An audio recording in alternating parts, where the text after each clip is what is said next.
बच्चों, let's read the question. The question is find the pair which is not correct, यानी incorrect बताना. पहले है larynx, bony box helps in sound production. दूसरा में है respiratory rhythm centre responsible for respiration regulation.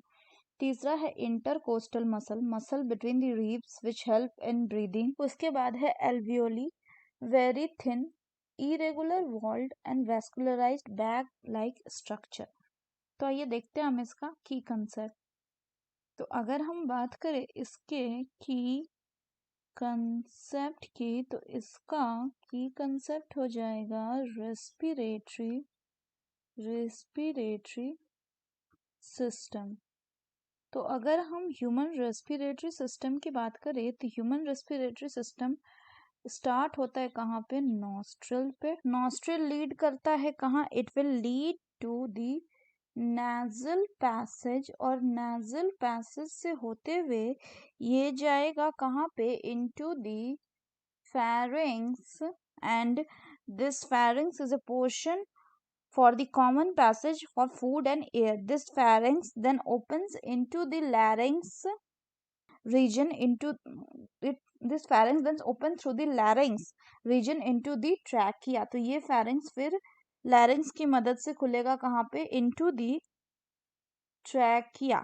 और फिर ये जो लैरिंग्स होता है ये क्या बोलेंगे? तो अगर हम बात करें बच्चों क्वेश्चन की, तो इसमें दिया हुआ है आपका लैरिंग्स. तो लैरिंग्स को क्या कहा जाता है? So larynx is a cartilaginous, it is a cartilaginous box जो कि हेल्प करता है किसमें? इन साउंड प्रोडक्शन में. और इसीलिए इसको क्या कहा जाता है? इसीलिए इसको बच्चों साउंड बॉक्स भी कहा जाता है. नेक्स्ट अगर हम बात करें तो यहाँ पे नेक्स्ट क्या बोला गया है? नेक्स्ट आपका बोला गया इंटरकोस्टल मसल्स. तो इस डायग्राम को अगर हम देखें तो इस डायग्राम से हम देखते हैं कि this portion is what? This portion is लैरिंग्स, जिसको साउंड बॉक्स बोले. ये हो गया एपिग्लॉटिस, जो कि एक फ्लैप लाइक कवरिंग है जो कि कवर किए हुए रहता है ग्लॉटिस को. और ये क्या है? This is trachea. फर्दर अगर हम बात करें तो जो इंटरकोस्टल मसल्स होते हैं ये प्रेजेंट होते हैं बिटवीन द रिब्स, एंड ये along with the diaphragm helps in the generation of the pressure gradient, जो कि हेल्प करता है किसमें? In the process of breathing में. तो अगर हम बात करें इंटरकोस्टल मसल्स की, तो these are the muscles between the ribs which helps in breathing. यानी तीसरा भी करेक्ट हो. दूसरा बोला गया है कि रेस्पिरेटरी रिदम सेंटर. तो अगर हम रेस्पिरेटरी रिदम सेंटर की बात करें तो ये कहाँ पे प्रेजेंट होता है? तो बच्चों ये जो रेस्पिरेटरी रिदम सेंटर है, रेस्पिरेटरी रिदम सेंटर, ये आपका प्रेजेंट होता है in the medulla region of the brain. और ये किस में हेल्प करता है अगर हम बात करें? और ये आपका हेल्प करता है in the regulation of respiration.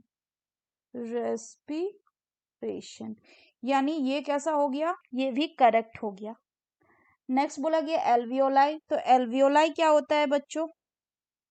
जो आपका टर्मिनल ब्रोंकाई है ये लीड करता है किसको? द टर्मिनल ब्रोंकाई जो है वो बच्चों लीड करता है आपको वेस्कुलराइज्ड बैग लाइक स्ट्रक्चर, जिनको हम एल्वियोलाई कहते हैं. और ये एल्वियोलाई होते हैं कैसे? ये वेरी थिन होते हैं और इनका जो वॉल होता है वो इरेगुलर शेप का होता है. तो अगर हम इस डायग्राम में एल्वियोलाई को देखेंगे तो इसमें एल्वियोलाई कौन से हो जाएंगे?